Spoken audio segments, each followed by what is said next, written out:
एक जो मुख्यमंत्री से ही जुड़े हुए व्यक्ति थे, कोई सम अग्रवाल करके, उसके यहाँ बड़ा छापा पड़ा और उसके साथ डायरी भी मिला है। अब वो डायरी में क्या है पता नहीं, लेकिन हमको लगता है कहीं हेमंत सोरेन जी को यह पता चल गया होगा कि उसमें क्या क्या है, या कहीं सीबीआई उसके घर तक नहीं पहुंच जाए, तो उसको रोकने के लिए ही ये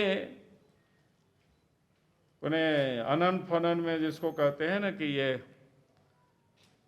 आदेश जारी करना कि नहीं, यहाँ कोई सीबीआई की जांच नहीं होगी। ये तो बड़ी आश्चर्य लगा कि भैया जो सरकार बार बार कहती है हम करप्शन की जांच करेंगे,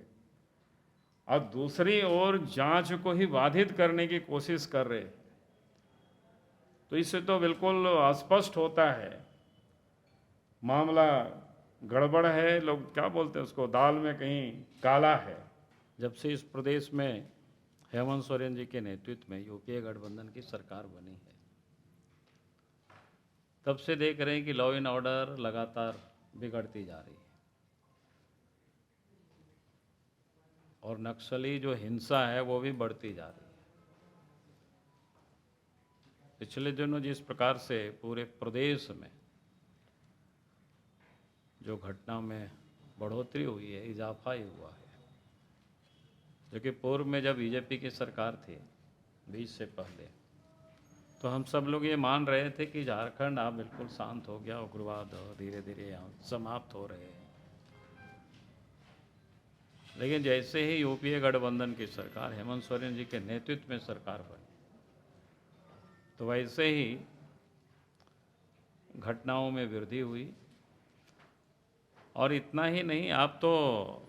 शहर में भी वो लोगों ने दस्तक देना शुरू कर दिया। जो शहर के आसपास जो इलाके में पोस्टरबाजी भी करना और लोगों से पैसे भी मांगना, एक्सटॉर्शन करना, ये बिल्कुल अब सामान्य सी बात हो गई। और उससे भी बड़ी बात हो गई है कि उग्रवादी और अपराधियों के बीच जो सांठ-गांठ पिछले दिनों सामने आया, जहाँ खबर मंत्र के जो मालिक थे उसके ऊपर पहले उनसे रिश्वत मांगा गया, रिश्वत कह रहे हैं, उनसे लेवी मांगा गया, रंगदारी जिसका क्या कहते हैं उसको, 1 करोड़ रुपया की, नहीं देने पर धमकी भी उनको दी गई। उसके बाद फिर उनके घर पर हमला हुआ, और वो भी दिन दहाड़े, वो भी उस दिन 15 तारीख को, जहाँ पर 15 अगस्त की झंडा मोराबादी मैदान में फहराया जाता है, उसके बगल में ही फिर अपराधी पकड़ाए। तो ग्रेनाइट उन लोगों के पास कहाँ से आया, ये सारी चीज़ों के बारे में उन लोगों ने कहा उग्रवादियों से। तो ये बिल्कुल स्पष्ट है कि अपराधी और उग्रवादियों का गठबंधन, गठजोड़ जिस प्रकार से बना, तो इस राज्य के लिए बिल्कुल अलार्मिंग सिचुएशन है। और लगातार उग्रवादी घटनाओं में, कल या परसों भी इधर लाहौर दग्गा के पास देखें, चायबासा की घटना सबके सामने है। मतलब कोई भी इलाका अब अछूता नहीं है कुल मिलाकर के। और दूसरी ओर जो देखते हैं कि इस समय जो अखबारों में भी आ रहा है, या फिर सत्ता में जो बैठे हुए लोग हैं, खास करके आप सब ने देखा होगा कि हेमंत सोरेन के भावी विधायक है, तो उन्होंने किस प्रकार से करप्शन के बारे में उन्होंने जो वर्णन किया,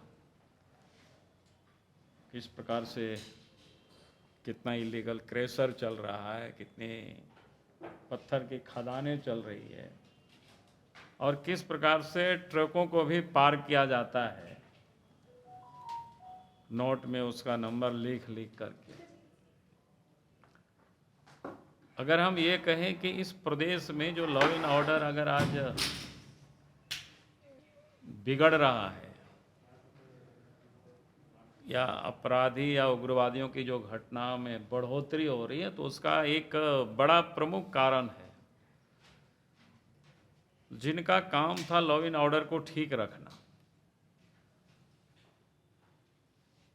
नहीं, लॉ एंड ऑर्डर को ठीक रखने के लिए तो पुलिस प्रशासन होते हैं, लेकिन लगता है कि सारे को सरकार ने पैसे वसूली में लगा दिए। followup.in, like, share and subscribe. www.thefollowup.in